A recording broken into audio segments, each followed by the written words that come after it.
Fast forward, March 16th, St. Paddy's Eve, 5 p.m. My new girlfriend, Jenny, and I pick up the Dwarf at O'Hare Airport. In my yellow 1972 Ford Maverick in perfect working order, which the Dwarf knows from my days back in Monterey, I drive us to Shaw's Crab House again. We sit on stools at a high table, slide down a dozen slimies, and eat a whole crab each. The Dwarf buys dinner, which is a lot less than his plane ticket cost me. At home, I show off all my stuff. My autographed Michael Jordan jersey, my T2 poster with all the bullets, the Muhammad Ali gloves he had to sign with both hands, a whole cast photo of Star Trek signed by everybody, Bela Lugosi photo matted in cloth that's cut from a coffin, my Rush Limbaugh thank you photo, the real shrunken head from my old man, Buster Keaton's death mask, the Beatles photo with all 4 signatures. Pretty cool. The Dwarf stares up for a long time at the Wildwood photo booth 4-shot of Mom and Dad. I've never even seen a picture of them, you know that? I didn't. Ma, he looks like a sweet, happy man. He was. In this picture, your mom reminds me of Carolyn. You're full of shit, buddy. She reminds me of Jenny, too. Double shit. The Dwarf opens the Venetian blinds in my living room. What's that down there, all lit up like that? That's Navy Pier. Hey, you're coming to the Freak Show, aren't you? Not for all the tea in Amsterdam would I miss that show. St. Paddy's Day, Chicago, it's 4:45 a.m. Take us to the Park West, I say. Hey, what's going on over there? Cabby asks. There's a couple of thousand people just milling around over there. Is there a fat guy hanging from a crane out front? I ask. I don't know. What's going on? Mancow's Morning Madhouse is broadcasting live from the Park West for St. Paddy's Day, the Dwarf says. Mancow what? Oh, some radio guy, I say. Hey, are we sure the crane's coming? It's supposed to already be there, phone girl says as she hands an all-access pass to the Dwarf, and in case anybody doesn't recognize me, drops one in my pocket of my brand-new leprechaun green velvet suit.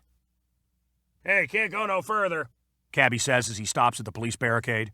So many people have gathered, the police have closed the street. I like to take my time through a crowd if I can, but it's 5:05 right now. The show starts at 5:30. I got a lot to do. We hustle through. When I see the crane, I'm pissed. It's there, but it's laying flat on the truck, and Turd is not suspended 80 feet up in the air like he's supposed to be. Security opens the door to let us into the lobby. Hey, Turd, why aren't you up in the crane yet? I got no harness. Big Head Tony was supposed to get a harness.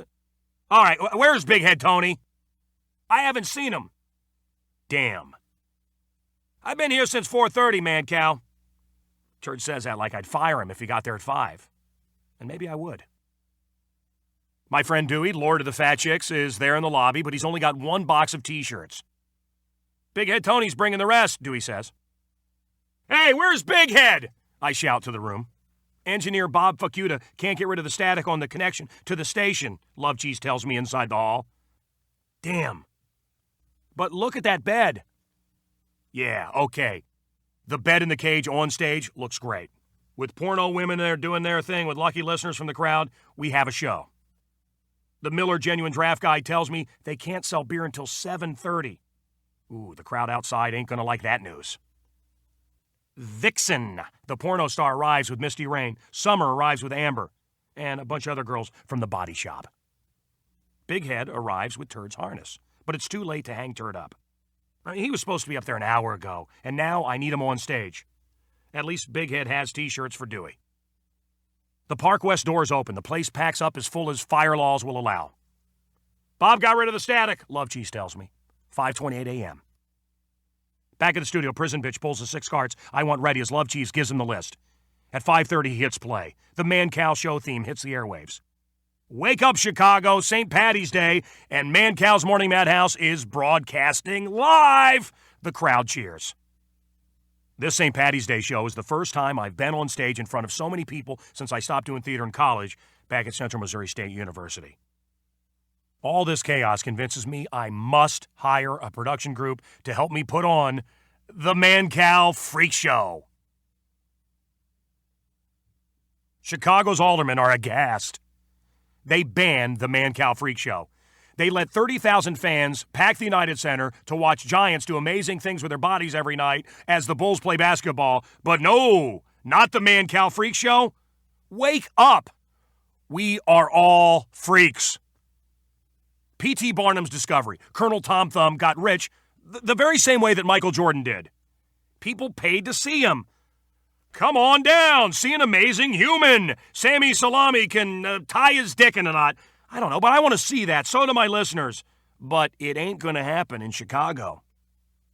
America celebrates freaks every single day. But today it's the tallest, the fastest, the prettiest, the strongest, to the exclusion of all the rest of us ugly people out here. Chicago's aldermen would welcome the Miss America pageant, sure. But that's a freak show. In this Barbie-dominated age, beauty is so media-defined, so inhumanly industrial and plastic, that overweight kids go to court so they won't have to shower at school. What the hell is going on? Does everyone who isn't media perfect have to hide in this PC age? Well, I'm against it. We are all freaks.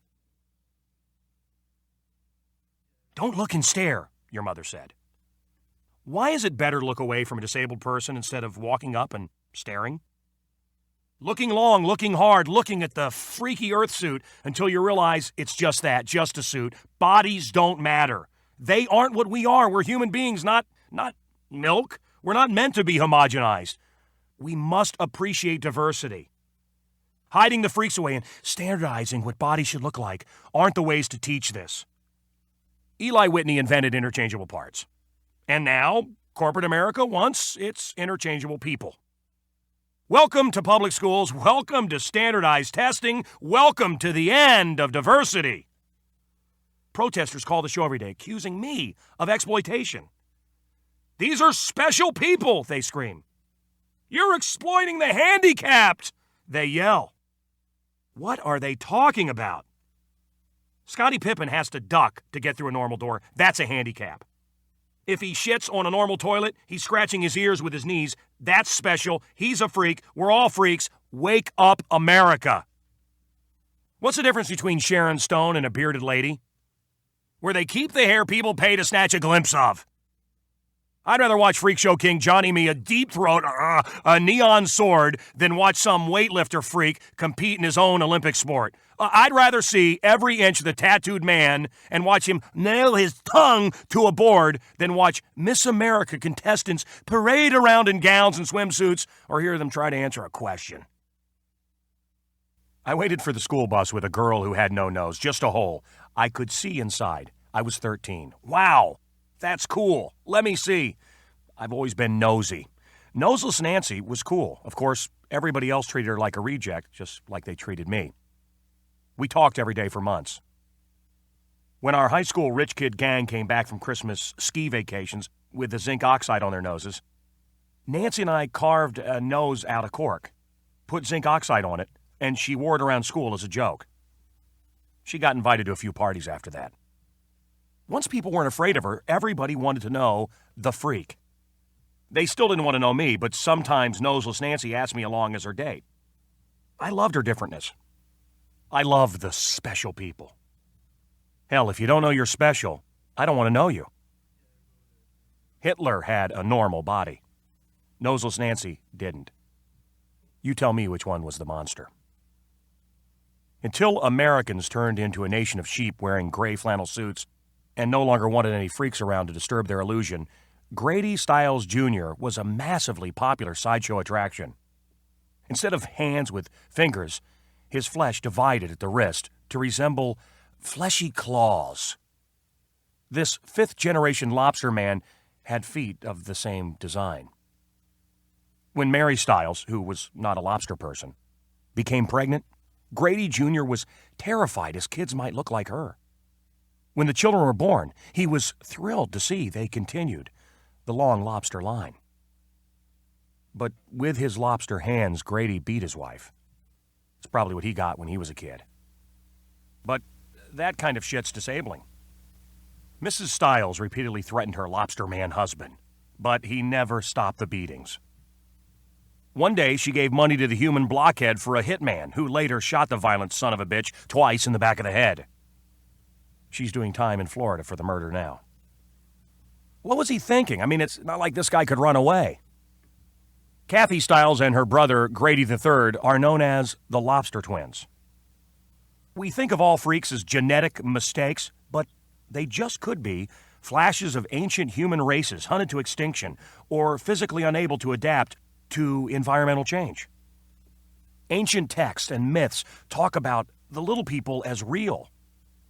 In the Old Testament, Jehovah instructs Israelites to destroy the Anakims, the children of Anak, a race of giants. Goliath stood 9 feet 6 inches tall. Hey, P.T. Barnum paid freakish people to strut their stuff. He celebrated the unique. I respect that. The great American sideshow, the freak show. It's an American creation, an art form just like jazz, the blues, and musicals. And I'm proud I'm bringing it back. Tonight, Saturday, June 29th, 1996.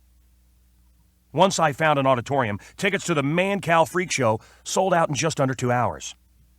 All the performers were willing to stay and do it again on Sunday night. 4 hours after we announced another show, every seat sold out. We are all freaks. I'm on my way to the Maryville Star Plaza in Indiana, where the Mancow Freak Show, the fastest-selling ticket in history, can take place without Chicago's alderman. The Dwarf flew in 2 nights ago, and Jenny's driving us out. The Mancow's Morning Madhouse live shows that we do are never just remotes, I say. These are whole live productions, performances. Halloween when we destroyed the Hard Rock. St. Patty's at the Park West that ended in an orgy. I love doing them. It keeps you honest. I like doing them a lot. But they're free, buddy. I mean, I know I can give people their money's worth if they're not paying. But this audience laid down $35 a head to come out tonight. Do you have the ringmaster's coat? Right here, Mancow. Do you have the top hat? Right here, buddy. I can't wait for you to meet my brothers, Dwarf. Big brother John's coming both nights. Thundercock Mark is coming tomorrow. Are you still disappointed that your mother is not able to attend? Well, you heard me trying to convince her on the phone. Brother Mark's still trying. Maybe she'll come tomorrow. I doubt it. I hope so, but... Do you have the stuff we wrote out as an intro last night? Typed and ready. Good. I got to run through it a couple of times before tonight. Make sure I find the time. You might have to pull me away from something else. I'll make sure it happens. You got the cigars? Yes, and your shoes and your socks, Jenny says. Even if your mom doesn't come, you know, your dad will be out there tonight cheering louder than any of them. Thanks, buddy. I'm glad you're here. Oh, God, there it is. Off I-65, the Maryville Star Plaza billboard flashes tonight. The Mancow Show. Uh-oh. They refuse to put freak on their sign, I see. Can you believe that? In the parking lot, there's a huge crowd of twisted and mangled protesters picketing the show. Jenny, do you have the flowers the Dwarf brought you? Look, give them to me. I'll get you some more. Sure. Stop here. I get out of the car and I walk over to the protesters. I hand each one of them a flower for as long as I have flowers to hand out. One guy, clearly a Vietnam vet who caught a shell or stepped on a landmine or something, is sitting there. His legs stump off above where he used to have knees. His left arm, it's mostly gone. His face is badly scarred. The butt of his M16 sits between his leg stumps. The barrel rests in the crook of his right arm. The one complete limb that he has left. I put a flower in the muzzle of the gun. With the only hand he has left, he pulls the flower out and throws it to the ground. Get away from me. You're that Mancow. And then the mood of the crowd changes. As the business end of his M16 moves towards my face, I wonder, is today a good day to die? Damn, you look like a Berkeley hippie facing down the National Guard. Yeah, I thought I was smart to get the hell out of there before it turned into Kent State. Why don't these people protest beauty contests instead of me? Why don't they protest the media's snow job that cuts them out of the American dream? At exactly 8 p.m., the 10-minute film loop showing freaks from past and present stops running on the giant screens. Casanova Ace, the 400-pound black Chicago rapper, finishes his intro rap. My booming, distorted electronic voice fills the auditorium. I am Mancow. I am Mancow. Distorted and blurry, the Mancow logo flashes on the screens, and then mutates to my real face, and then morphs again into me being like Pinhead from Hellraiser. And snakes crawl out of my eyes, and the face rots to a skull. the curtains fly open. Fog machines mist the stage, and the steel truss that I'm sitting on begins to descend. Strobe lights flash. The follow spot finds me. The audience goes insane. When I get close enough, I jump to the stage and walk to the very lip. I let the audience excitement fill me. Well, the suit said we couldn't do this show, but goddamn it, here we are! I scream into the mic. The audience cheers. We are all freaks, I scream. Again, we are all freaks. I point to the audience. We are all freaks. We are all freaks. The chant is building. Suddenly, and for the first time since I started this thing, I actually think this is going to work. Well of Souls, a band that was big winners on the Mancow Big Band Beat-Off, plays Turd's theme. The audience chants, "Turd, turd, here comes the turd." Turd the bartender comes out to wild applause. He wants to show me his golf clubs, but he must have picked up the wrong sack at O'Hare. When Turd unzips, Baby B the midget jumps out with a baseball bat and whacks Turd in the nuts repeatedly. The crowd goes wild again. I intro Johnny Mia, the czar of the bazaar, the old-time carny geek who helped me put this whole damn show together. Johnny's old-timey rap is a little bit slow for this audience. Stop the hype. Swallow the sword, I yell to Johnny. The audience roars. Johnny opens his goozle and deep throats a solid steel rod. Yeah, now drive the ice pick into your head and get the fuck off stage. Johnny sticks this ice pick up his nose, pushes it so it sticks straight out, and then uses my mic to hammer it into his skull. God, I hope he doesn't need that part of his brain anymore. Wild applause as Johnny pulls the ice pick from his face. Turd waddles on stage wearing some girl's thong. Where's the rest of the crew? Irma, Love Cheese, Phone Girl, Freak. Come on out here. Let the audience meet you. The crew comes out as all the stagehands, wearing the Mancow shirts, move Johnny Mia's electric chair and neon sword into place. Turd gets in the chair. Freak throws the switch. Turd electrifies. The bulb in Turd's mouth lights up like Uncle Fester.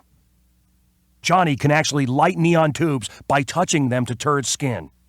This is real. When Johnny takes the tube away, a fire starts burning in Turd's hand. Oh God, something's gone wrong. This was not planned. Turd's hands are strapped to the chair.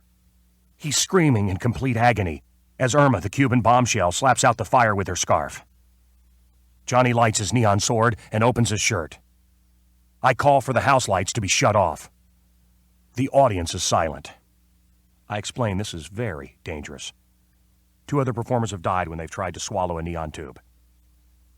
Johnny takes deep, labored breaths, throws his head back, opens his mouth, and pushes the neon tube until his whole chest glows. I was Elliot to his E.T. He pulls the neon out. The audience loses it. It's insane. Everyone leaves the stage except the Mancow ringmaster. Yeah, hey, before the show, Irma was backstage getting on with this guy, but I had to tell her, Irma, that's not a guy, that's Zenobia, the bearded lady. The audience chuckles politely. My introduction to Zenobia makes her testy. She hates the jokes I tell on stage with her even more.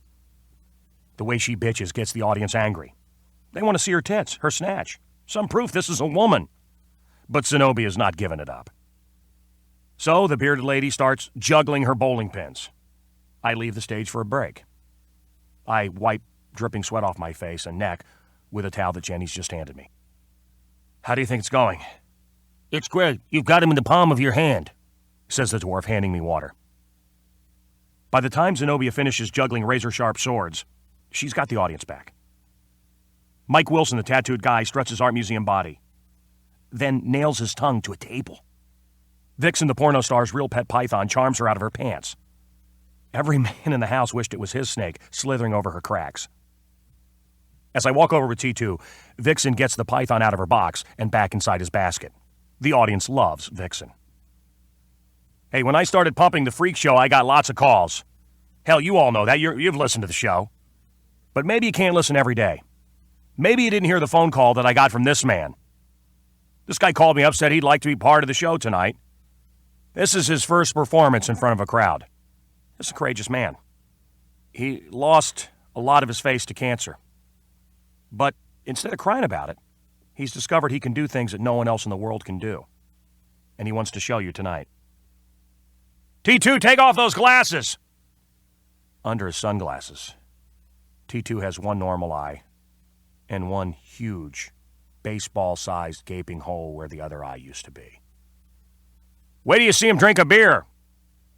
T2 sticks the long-necked beer bottle into his eye hole and chugs. Spit some out of your mouth so they know you're really drinking. T2 does. The amazed audience gasps. Okay, get the camera in here really tight. They can't see this unless you're really close. Come on. All of a sudden, a thing like a worm appears in T2's eye hole. It looks like it wants to slither out. Holy shit, it's his tongue. Oh, I wish my dad could be here. T2's as good as anything we saw at the state fair. This is better than Popeye. Okay, can we have the lights down? Good, thank you. I shine a flashlight around the audience. T2 takes it from me, puts it in his mouth, and a beam of light shoots out his eye hole onto the audience. The audience is breathless. Suddenly, they start stomping and clapping and chanting, T2, T2. The stage lights come back up. The delight and satisfaction shining in T2's face has just made this whole show worthwhile for me. Wait, T2 wants to say something. I hand him the microphone. Slowly, deliberately, each word separate, T2 speaks. We are all freaks. I look on in awe. We are all freaks! The audience screams back as one. Ladies and gentlemen, Fireman Ray Wald. Ray runs onto the stage with his hat on fire. As he tries to wave it out, his coat catches on fire. Off to my dressing room, I strip off my sopping wet shirt. Jenny takes it. The dwarf wipes me down, then massages my legs like a pint-sized Angelo Dundee working Muhammad Ali.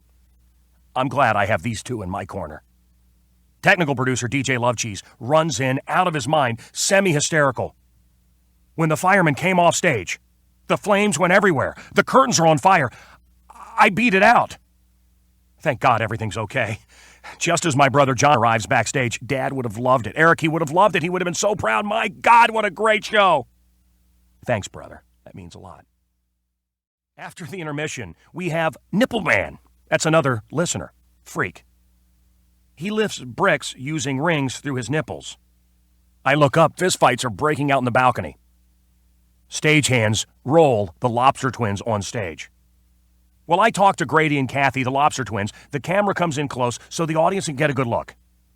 Completely unplanned, Grady, the lobster boy, swings off the platform and because his lobster legs don't work so well, swings himself to the lip of the stage using his arms. He wants the audience to see this up close. Shake his claws, touch him. It's what he wants. The audience goes nuts. Next up, the lawnmower man juggles bowling pins and knives. Then he starts up 3 chainsaws and cuts some wood with each. He juggles 3 running chainsaws. It's crazy. He finishes the chainsaws, starts a lawnmower, lifts it over his head, balances it on his nose. Once it's steady, the whole cast of characters runs out and throws cabbages at the lawnmower man's whirling blades. This is the finale, folks. Hey, thank you. Thanks for coming. Joints flying from the audience mix on stage with coleslaw. Curtains close. The Mancow Freak Show ends for tonight. Night number 2 of the Mancow Freak Show, pretty much like night number 1, except I'm calmer, the curtain doesn't catch fire, turd doesn't catch on fire, and from the seat I'd reserved for my mom, the kid who sold us beer for tonight's party keeps screaming, "I love you, man!" After the show, middle brother Mark also tells me Dad would have loved it. But finally at dawn, the raucous post-show party ends, and I cab it to O'Hare. On the plane, as I look at Phone Girl's gift, a biography of P.T. Barnum, I see the picture. P.T. Barnum stands on railroad tracks in Podunk, America. While the biggest elephant the world has ever known, the elephant Barnum loved and coined the name Jumbo for, lies on her side across the tracks, dying. This image has haunted my dreams my entire life, almost like I've been reincarnated from P.T. Barnum. In my dreams, I can feel the elephant's skin on my hands and on my cheek as I try to say goodbye. I've always woken up crying. I love Amsterdam. The foreign feel, the signs and newspapers in a different language, people speaking Dutch as they pass me, the multitude of bikes, the silent trams, the lack of cars, the number of people who walk everywhere. Last year, Amsterdam gave me the squirmies. Showed me freedoms I've never experienced. Freedom from everything that compromises my normal daily life. There's nothing like it, nothing like that surprise. That new door opening to adventure. We call America land of the free. But after experiencing Amsterdam, the United States feels like a police state where everyone walks around miserable and afraid. In Amsterdam, eyes twinkle. Delight just bubbles out of everyone. I love it. I'm back. And I've been here 3 days. What's up, dog? You've been really weird the last couple of days. The dwarf sits across from me in an Amsterdam coffee shop. I pass him a pipe packed with legal marijuana. My contract was up the night of the freak show, bud. Right, explains a lot. These guys are a lot smarter than K-Don. They're not going to cut you loose. Sure, working without a contract, they could fire you at any time. But you haven't worked a day for them yet without a contract. And I know Agent Eatman's negotiating. Bob thinks we could get $1 million. How much do you weigh? What? How much do you weigh? I don't know. 200, 220, whatever it takes. I don't know. I'm getting fat. You told me to figure it out once, and I did. At $1 million, if you weighed 178, you, the man who can talk, the man who can communicate, would be worth your weight in gold. Lose weight or you're not there yet. Let's see. 16 ounces times 220 times 350. You need $1,232,000 to be worth your weight in gold. But of course, that's worth your weight in gold every year. Congratulations. Because this is a problem that 90% of the world would give their right arm to have Cal. Can you make $250,000 if you syndicate, or do they buy syndication with $1 million? Eatman's trying to keep syndications right now for me. It could mean a lot less money in salary. But you own your own soul and you stay independent. Here, toke on this. There is an answer. Rudolph the brown-nosed reindeer. Bottom of his reindeer class. Rudolph the brown-nosed reindeer always had his nose in Santa's ass. Funny parody. I wrote it, produced it, and played it for Christmas on K-Don Radio in the Monterey Bay Area of California. We can't have this. Mancow, you've crossed the line. Listeners are complaining. You're making fun of Jesus and Christmas. Hey guys, no offense, but you're Jewish. You don't even celebrate Christmas. Don't worry about it. I guarantee Rudolph never appears in the New Testament. That didn't matter because ass was on their list of little words that I couldn't say, lines I couldn't cross, rules that I couldn't break. For 13 months, I tried to stay inside their cubicle and follow their rules. And I got bored of being such a phony. December 22nd, my ass fell out on their air. It was the darkest day of the year. The most frightening day I've ever had in my life. A stomach-losing plummet on Mr. Cal's wild ride. Merry Christmas, you're fired. My 1-year contract had expired a month before. And K-Don slung my ass out in the snow faster than you can say, lick my balls raw. You son of a bitches, where are you now? I felt like a downsized post office worker who bought the American dream and just had that nasty wake-up call.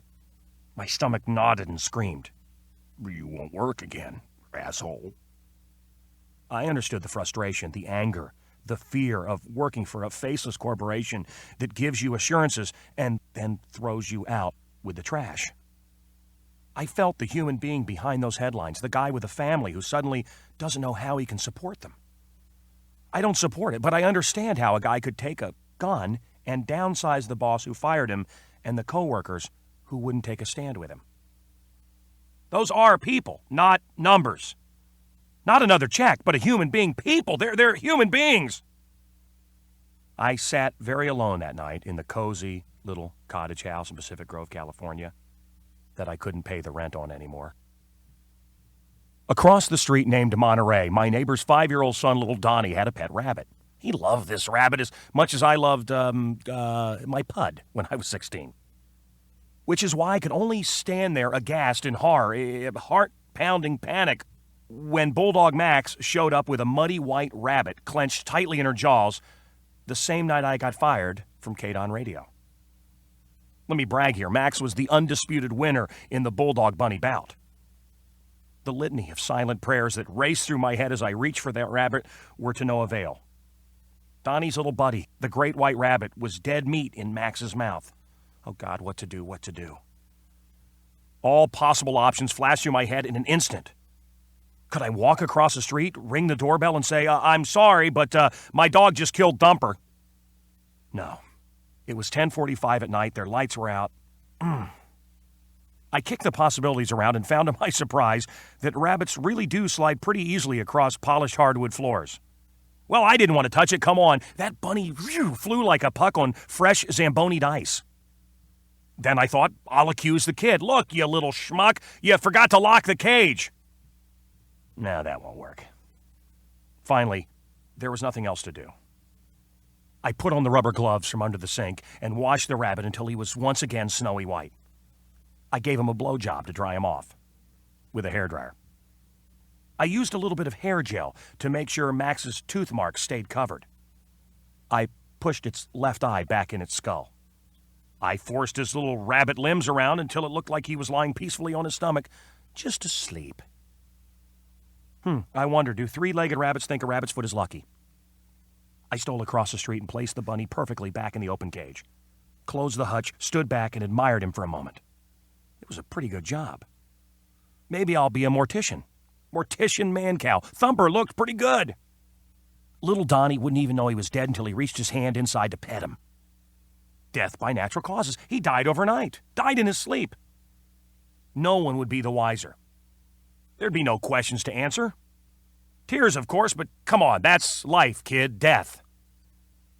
I went to bed, slept the sleep of the dead, and woke up like Pavlov's dog at 3 a.m., just like I was trained, like I'd always done for the morning radio show. Across the street, the lights of a police car flash silently in the darkness.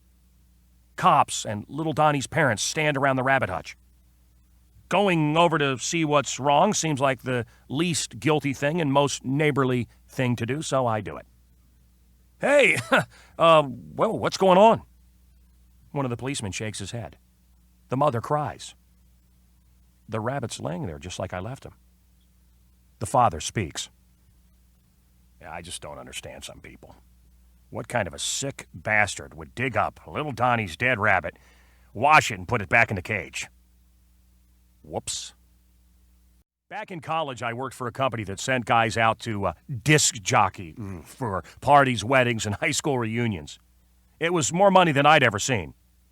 It looked like freedom to me, but my dad saw a prison instead. The company takes 50%. That's highway robbery, son. I can't do anything about it, Dad. You can get off your ass and go do it yourself. Shut up and listen for a second. People want you. You're making the name for yourself. You're good. If you did half as many gigs on your own, you'd be making the same cash. Yeah, but I don't have equipment. Buy the equipment. I'm a college student. The only income I have is working for those guys. I don't have the money to quit and go out on my own. It's a great idea. Come on, you and I both know going out on your own can be a whole lot worse than sucking it up and working for the man. I didn't believe those words, even as they left my mouth, but I saw the weapon they formed, and I saw him flinch as it hit. My dad could sell more kitchen cabinets in a day than any other salesman could in a week. It took years, but eventually his employers grew unhappy. If John Muller could sell that much in a day, think how much he could sell if he worked all week. His bosses suddenly wanted day-to-day, I saw so-and-so on such and such, 3 to 5 times a week reports. Dad resisted. They insisted. When they got hard-assed about it, Dad told them to go fuck themselves and went out on his own. Yeah, I'll put their 30% in my pocket. 6 months later, he came to see me in my high school's production of Death of a Salesman. I was the salesman. Damn it, son, you were good. I felt like you were showing me my life. Damn, what a play. What a part. You were great, son, great. The next month, he had to declare bankruptcy. Then, Merry Christmas. We left Missouri for New Jersey, where we moved in with my Uncle Frank, Aunt Kathy, and the cousins for what ended up being a year. Damn it, Eric. Yeah, I hit him. Now here comes his counterattack. I can't have faith in a man who doesn't believe in himself. No one can. The next day, I worked on my resume while Dad worked on his '39 Ford. I couldn't realize then what that old car meant to him. That car embodied the last of his boyhood dreams. Dreams that slowed when he got married. Dreams that cracked and changed out of all recognition when he had a kid. Somehow that old clunker that my dad bought for $35 was the memory palace that still contained all the dreams of freedom he had back when he was 17. You know, I think he would have liked to have been Jack Kerouac, living a life of adventure on the road instead of the traveling salesman who drove those roads for money. For the green he needed to support his wife and sons. I don't know for certain. I entered my dad's life in the 34th room of his life's library. Brother John entered in the 24th room. I can't know who he was at 23. I can't know who he was at 19. I do know that he kept that old clunker around till he died. What I didn't know until he died is that he'd bought that car a half a lifetime before I was even born, 2/3 of a lifetime before I turned 17. When I walked into the garage to show him my resume, I found my dad lying on the front right fender with his feet off the ground and his hands and head invisible under the open hood. Eric, yeah, can you hand me a 9/16? Open or box? Yeah, bring them both, but hand me the open first. Probably have to hand it up to me up from the floor. He laid on that fender, working on that car for an hour while I supplied different tools. Whew, what do you got there, son? He finally asked. It's my resume, Dad, I said, handing it to him. He took it, glanced at it, ripped it up without even reading it. Damn it, Dad, I worked hard on that. Nobody gives a damn about your resume. Yeah, it's impressive for 19, but no one cares where you went to school or about commercials or on Golden Pond or any other stuff you've done. Where's your business plan? You have to show them where you're going, not where you've been. I don't have to be independent. Son, trust me, you'll end up hating anything less. How many gigs can you get on your own in a month? 10. Really, that's $2,000 a month coming in. Mrs. Gutman would have loved my dad. What's the total cost of the equipment? About $6,000. About? I can't use about. Price. Tell me how much.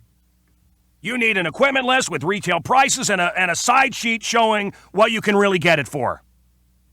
I ran his Muller marathon. I found the equipment, made his list, knocked on the door of every bank in town. No gold. Not even any logs.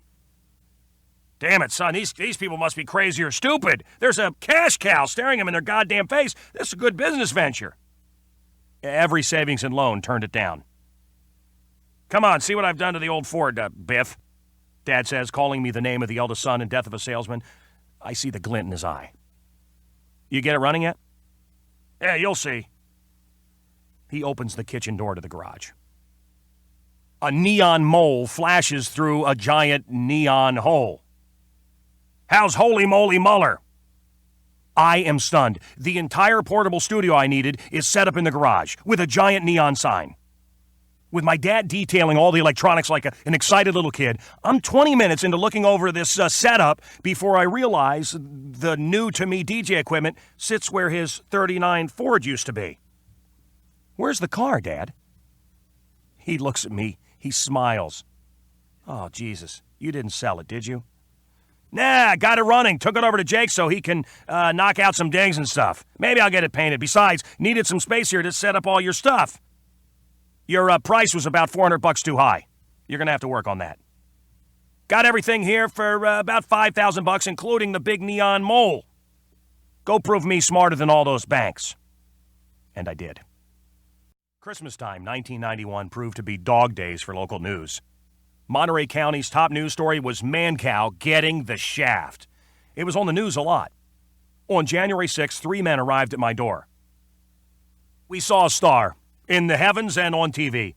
We saw you bitching on TV. We're the owners of KSOL, KSOL in San Mateo. Next month, we're moving it to San Francisco. Come with us, change our name, whatever. Start a whole new kind of radio. We want you. This was wild. They offered me gold and an easy way to separate from my live-in girlfriend. She was incensed. I could finally afford to get the more expensive aloe-impregnated toilet paper I like. My first day at KSOL Radio, the entire staff walked out. They thought a black man was coming to save their station. Most of them came back. In 6 months, the newly named Wild 107 was neck and neck with KMEL, our monster competitor. In a year, we destroyed them. In 2 years, we had beaten everyone. And it was contract time. When I don't re-sign with Wild 107 right away, Evergreen Media offers me work in Chicago. Jimmy DeCastro tells me he's certain Mancow will help their heavy metal dirtbag station in Chicago thrive, and getting me away from Wild is their only way to stop the hemorrhage of listeners and advertising from their San Francisco station, KMEL. Jimmy offers me 10 grand more than Wild, but I can't say yes. I don't want to leave San Francisco. I don't want to leave the station I named, helped create, and took to #1. I don't want to abandon the people who pulled me in from the cold. One of these guys is a really good friend. I can't fuck a buddy and still feel good about it. Hey, word on the grapevine is your owners are selling. You'll be working for different people either way, DeCastro says. I ask my friend with the company if the rumor is true. Oh, hell no, we're not going to sell. The day I sign for 2 more years, Wild announces they're selling. I'm stunned to realize this man I thought was my friend must have lied through his smiling teeth, because without Mancow, Wild was suddenly worth a whole lot less. I called Jimmy DeCastro. Chicago still wants me. They fly me in. They wine. They dine me. They don't 69 me. It seems like what they're saying is true. And understand, in Chicago, because there's no Broadway, no TV soaps, no film studios, radio personalities get more respect in Chicago than anywhere else on earth. I call Bob Eatman, who's just become my first ever agent. Weird. Bob's a lawyer, too. I needed that when I found out my earlier contracts had included me selling my name, my syndication rights, and everything for nothing. Bob gets Evergreen to commit to a lot more money than San Francisco was going to pay. When I walk, Wild 107's new owners file a restraining order to keep me off the air unless I'm on the air for them. I suffer a silent hell for a month. I had left Kansas City with nothing but my stupid, made-up Mancow name.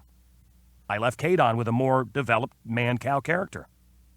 The name Mancow's Morning Madhouse, and a year of development on the concept. Now I have to leave San Francisco. Feels like I'm starting over. I hate that. I can't work with corporate suckboys who lie through their teeth, though. When the case hits the courts, my lawyer shows the judge a plaque where everybody at Wild had signed wishing me the best of luck in Chicago. The judge tells Wild's new owners to go suck eggs. I'm free to work wherever I want. I loathe contract time. 2 months earlier, my dad had had a heart attack. Then the doctors told him he had terminal cancer. Chicago is a good thing now because I can fly to Kansas City in an hour, and I'm going to be able to visit my dad a lot. In the big picture, the big view of things, I know God, destiny, something was watching out for me. Chicago hired me in '94 so I could be close to my dad through his illness and death. And I hate what my ex-buddy did in San Francisco, but I'm glad I'm not still there going, I should have gone home more. Today, it is tough to be the cowboy. The Federal Communications Act of 1995 changed the radio rules. Now, instead of a 2-station maximum in a single market the size of Chicago, the same massive corporation can own and operate 8. Nothing in the new law says those stations can't be the top 8 stations in the market. Under the old law, a single company could own a maximum of 7 stations, but nationwide, those limits no longer exist anywhere. I can feel the change coming already, and it's a gargantuan one. So far, Evergreen has never successfully syndicated anyone. A syndication company offers me $1 million a year, but since they only syndicate, I will have no home radio station. I need to see response. I need to feel the people. These syndicators want the show really bad. If the old rules still applied, I'd probably go with the syndicators. If Evergreen got pissed and kept me off all their stations, well, by the old rule, that would only be 7 stations. But Evergreen and Clear Channel and Infinity have been eating up stations like carp in a feeding frenzy, and they're still buying. Syndicators are afraid Evergreen might keep me off their stations if I leave. I have never worried about offending an employer before. Fine, I used to think. If I lose my job on this station, there's another guy across the street that will want the ratings. Or another town. I'm selling numbers. They'll hire me. It's not that way anymore. Colgate sells Tide, Cheer, Era, Oxydol, Gain, and 7 other detergents. But there's only one theater. General Motors sells Chevys, Buicks, Pontiacs, Cadillacs, Oldsmobiles, GMC trucks, heavy trucks, tanks, and Frigidairs. So own everything, but give the illusion of choice. Clever ploy. R.J. Reynolds sells 5 kinds of camels, as well as Winstons and Salems and a lot more. Democrats and Republicans run 2 candidates, and corporate America owns both of them. Play ball or go hungry. When I came to Chicago, I took on all these huge morning radio legends at once. Screwing with the competition is a time-honored radio tradition. One day, the Evergreen media bosses, the suits as I call them, called me in for a little chit-chat. Yeah, we loved you destroying the competition, Mancow, but you're going too far. Stop attacking Johnny B. Why, I asked. This is like professional wrestling. That's what I do, trashing the competition. He's not competition, Mancow. He's on another station. Mancow, we love you, but stop fucking with Johnny right now. My boss and the big boss and the bigger boss and whoever else didn't warn me off coward's sperm or Danny Blow a douchebag, as I used to say, but I had to. I had to stop trashing Johnny B. He was their boy. He made the money. Building my audience by taking listeners away from that guy didn't put a penny in Evergreen's corporate pocket. So much for competition. Bye-bye, competition. Now we're in the Kadinsky coffee shop in Amsterdam. As my serpent of exhaled marijuana smoke becomes a fog, I remember lying back on a freshly mowed Missouri grass lawn, making circus animals out of the clouds with my childhood bestest buddy, Teddy Smith. Do we ever have friends like we did when we were little kids? I asked the Dwarf. Growing up in suburbia, every day was like a Pleasant Valley Sunday. Mom cooking Spam while my Willie Loman salesman dad worked on his boyhood hot rod dreams trying to restore that old 39 Ford jalopy. By the way, neighbors hated Dad's white trash metal wart in our driveway for contradicting their perfect, every house looks alike, white picket fence ideal. My brothers spent their hours terrorizing me.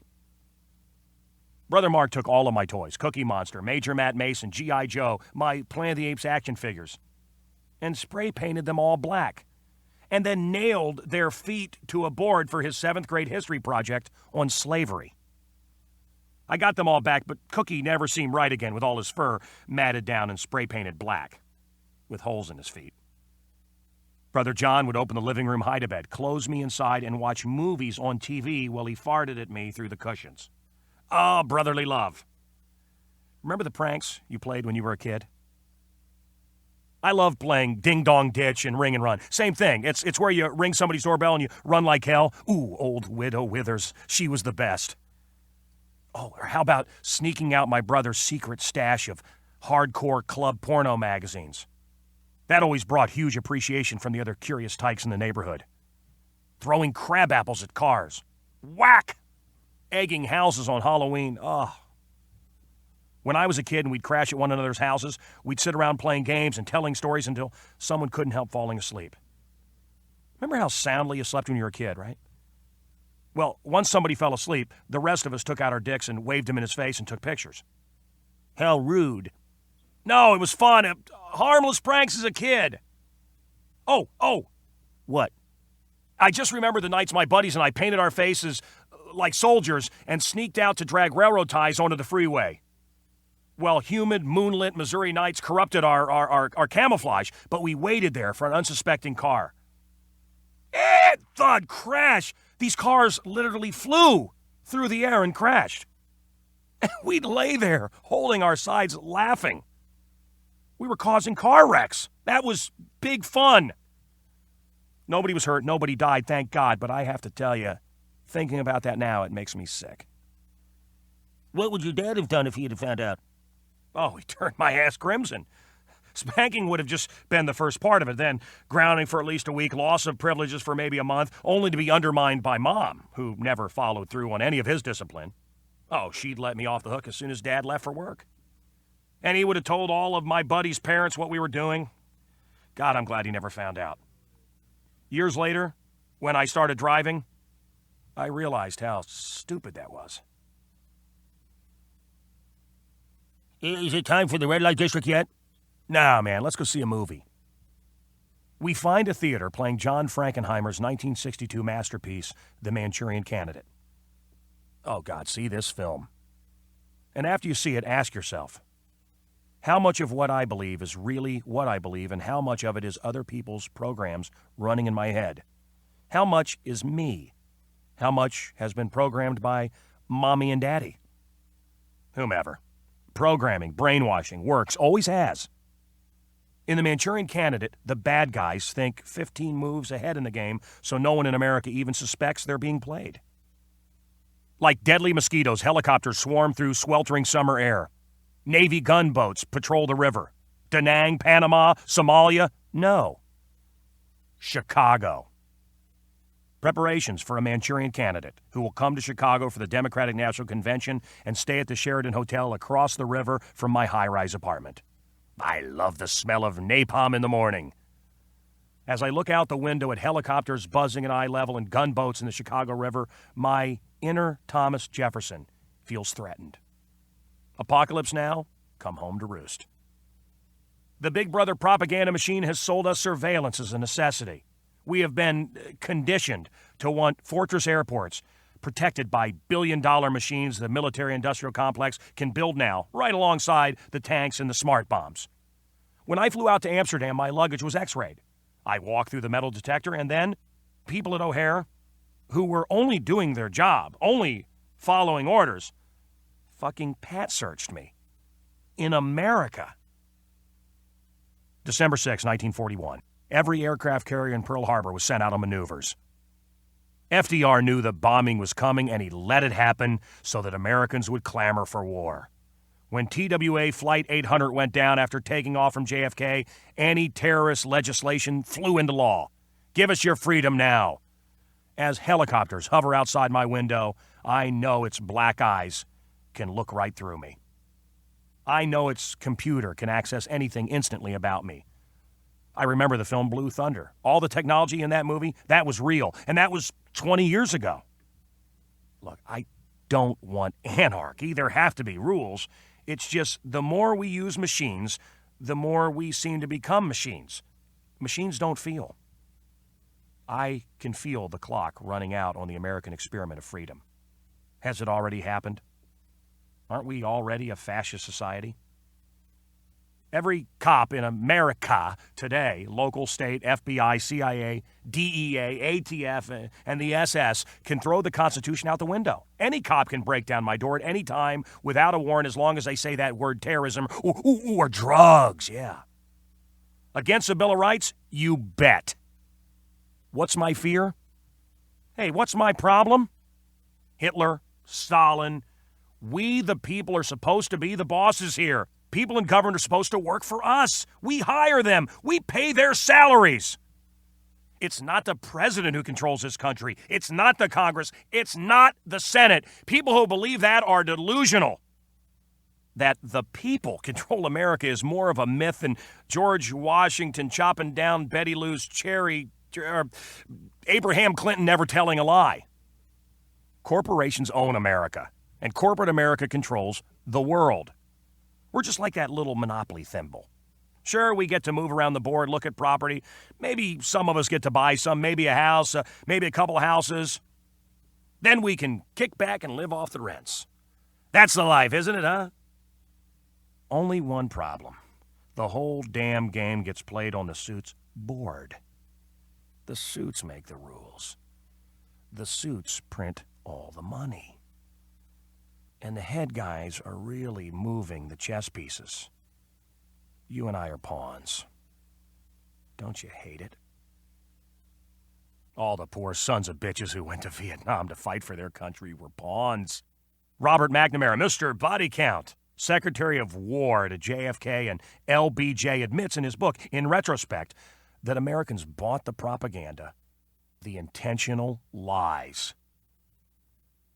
McNamara now says this country never even went to Vietnam to stop communism. Whoa, dude, my long-haired hippie brothers back when were right. My flag-waving dad was wrong. Why pick now to say Vietnam wasn't the bad guy, Bobby? Huh? Guilt? No? Profits. Before he became America's Secretary of War, McNamara was CEO of Ford, one of the biggest industrial giants in the world. Come on! And now the United States of corporate America needs someone to take the blame so the trade door to Vietnam can swing wide open, so American corporations can join the world to reap mega-buck profits by pulling a country that we tried to bomb back to the Stone Age into modern times. No wonder Eisenhower warned the American people to beware the military-industrial complex. Sleight of hand magic is fun. While the government waves its left hand, its iron right fist crushes us. Gore Vidal, who was raised by the same stepfather who raised Jackie Kennedy and is a cousin of Al Gore, calls the president the guy they just hired to do the commercials. At home, I open my mail. Oh, nice. The IRS wants me for another illegal audit.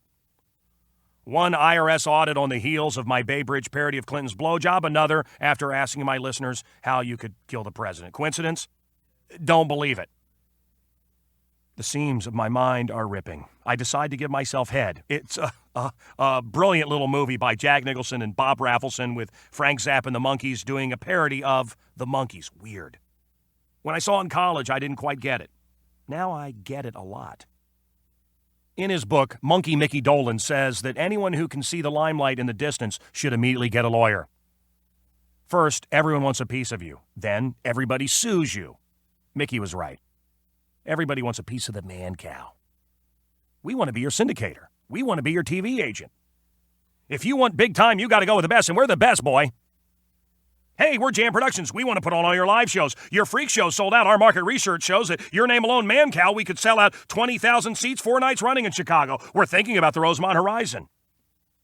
4 nights? No way. We mean it. Time to sell out, Mancow. Yeah, I understand. If you sell the T-shirts, you'll make more. Oh, yeah, we got to have T-shirts. We get 60%. Ray Davies, lead singer of the Kinks, told me a story backstage at the West Beth Theater in New York City when I flew in to see his show, Storyteller. He tells the same story in a song called The Money Go Round. Here's $1, but he takes 10%, then this guy takes 10%, the overseas investors take another 10%, and here it goes, and there, and then back over somewhere else, and when the dollar gets back to you, you've got half of nothing. Welcome to the money go round. I busted out of my college dorm room while I was still in college. I tracked down a trailer park double wide for $50 a month plus utilities. I moved in with a drama fag buddy from Central Missouri State University. $30 each a month. Fantastic. I knew the place would be clean if I brought a girl home. And I knew my gay roommate wouldn't try to steal her. We partied hard. Years later, I watched that former roommate, Clark, do the funniest phone scam ever when he called that flashing number below a fundamentalist TV preacher. He confessed how much he believed in God and told them he wanted to leave his millions to them when he died. They loved it. But big problem, since this ministry constantly called it a mortal sin. He was gay.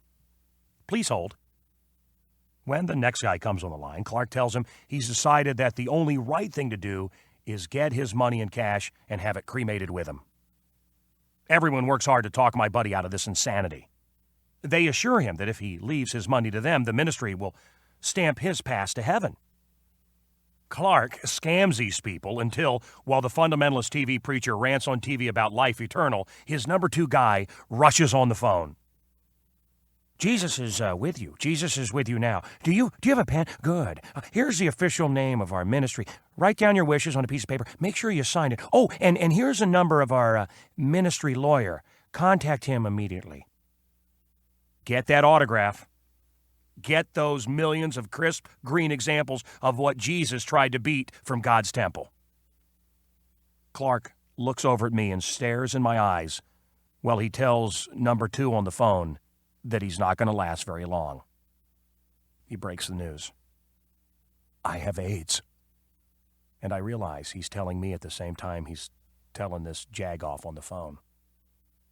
Years later, I was bedside as one of my closest buddies is killed by the gay cancer.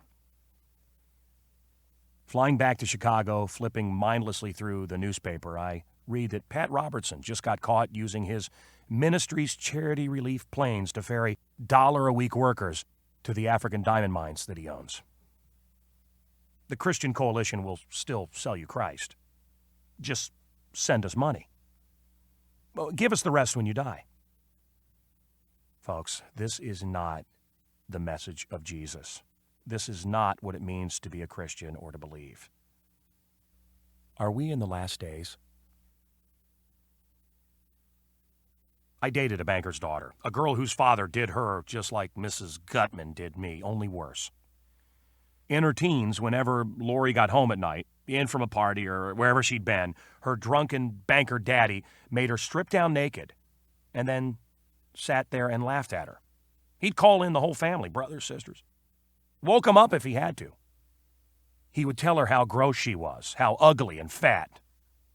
Not only did everyone in the family let this asshole do it, sometimes her asshole brothers would join in the heckling. The fact that her dad was a prominent businessman didn't stop him from torturing his daughter inside the sacred confines of his suburban Harrisonville home. The family was just following orders. I went out with the survivor. She thought she'd recovered from the damage. Then one night, with everything getting really physical, really intense and exciting, she cries out, "Oh, fuck me, Daddy. Fuck me. I'm not from Arkansas. I ran to the bathroom and puked." Are we in the last days? Revelation, the last book of the Bible, says, "A time will come when no one can buy or sell without the mark and the number of the beast." Hal Lindsey wrote the book, The Late Great Planet Earth. In it, he says the number 666 is already the computer entrance code to the international banking system. No records of any accounts anywhere in the world can be accessed without using the number 666. Are we in the last days? Bob Marley saw the meltdown of Chernobyl as prophecy fulfilled. The book of Revelation in the Bible says that in the last days, water will turn to wormwood and poison a third of the earth. Well, the Ukrainian word for wormwood is Chernobyl. Christmas cards that celebrate Jesus and his message of love get harder and harder to find every year. And Christ gets X'd out of Christmas. Today we celebrate the good news Jesus brought with greed and a heavily decorated tree. Hey, here's a bunch of crap. Happy birthday, Jesus.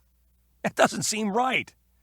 At Easter, instead of remembering the resurrection, we bow down to ancient fertility totems of bunnies and eggs. Stupid. Doesn't seem fair. Look, I don't believe psychics. I don't trust them, but Heather Harder is a cool lady. She's got a PhD in, physics. Of course, we all know what BS means, and MS just means more of it. And PhD means pilot higher and deeper. But one day, working alone in her lab, Heather started hearing voices. It took her a while, but finally Heather realized that it was dead people talking to her.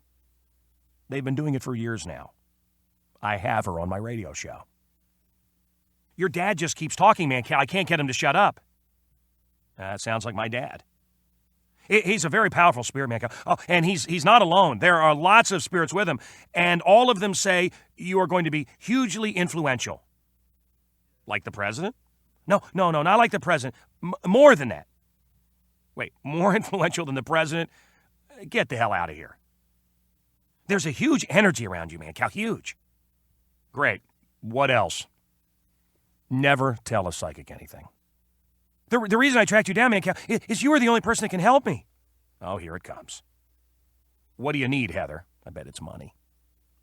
Tell me how to get your dad to stop pestering me. He keeps waking me up. He's talking to me all the time. Heather, I'm sorry. I've never figured that one out myself. Well, maybe he'll go away or at least calm down a little now that I've told you what I know. Can you talk to spirits, Heather, or just listen? It depends. Why? The next time you hear from my dad, tell him Gomer said hey. Your dad's coming back to Earth, Mancow. As what?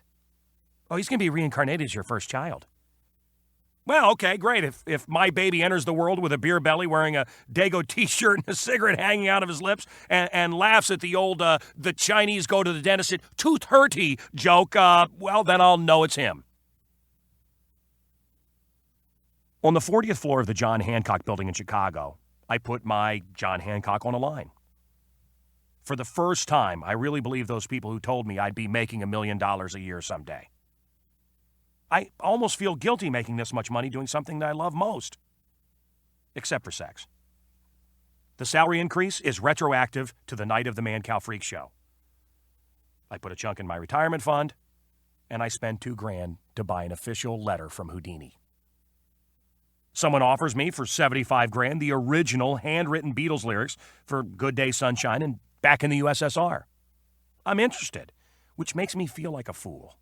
$75,000 is more than I made in a year doing the #1 show at Wild 107 for a couple pieces of paper. Lyrics, imagine. In college, I lived on $50 a month in a trailer, eating top ramen and Kato salami and Smucker's goober grape. After I say yes, I say no. The memorabilia pusher is livid. He was going to toss in this Einstein letter as a sweetener. Okay, I tell him I'll buy the Einstein letter instead. At $3,000, it's relatively cheap. And it features a line that I think about every day. In it, Einstein says it's not the length of our lives that matter, but its content. And a little bit of Einstein fairy dust can't hurt. When I did The Crucible at CMSU, the director went apoplectic every time I changed a word of Arthur Miller's dialogue. Given half a chance, I know I could have made The Crucible a hell of a lot funnier. But I played Reverend Hale exactly the way it had been written. After that, I decided to go where I could write my own lines and direct my own fantasy world. That's why I hate radio program directors. Dickheads. I don't want to follow their script. I don't want to follow anybody's script but my own. And that's fine with HBO. They've just given me $80,000 to keep me from signing with any other TV company for the next year. It's called a holding deal. So it's money for nothing, I asked my agent, like Christmas. No, not to me, I'm Jewish, reveals Bob. Like Xmas, then. Where do I sign? Wait, Fox is snooping. I think they'll make you an offer, too. We might have a merry double Xmas. The next day, I power breakfast with John D. and Bob's Muda. John introduced me to Bob at the most recent comic relief show in L.A. That's where all the funny people of America strut their stuff to raise money to help homeless people and people suffering from AIDS. Don Knotts was there. Barney, Mr. Furley, Mr. Limpet. We got to hang out at the Universal Amphitheater. He was frail and had to walk with the aid of 2 other people. But he turned on his Barney for me, and it was the best. Hysterical. I've always gotten a kick out of Don Knotts. Bob Zamuda is this insane old ponytailed hippie fucker who produces comic relief. He was also the comedian behind some of Andy Kaufman's best stuff. I love this guy. If you're interested, Mancow, Bob and I want to do your next live show. Well, comic relief is a ton better organized than the freak show was. So when's the next one? Christmas, I decide right then. Whoa, tight, but possible, Zamuda replies. One night only. You could sell out 3, kid. One night. Let's call it Mancow's Triple Xmas Show.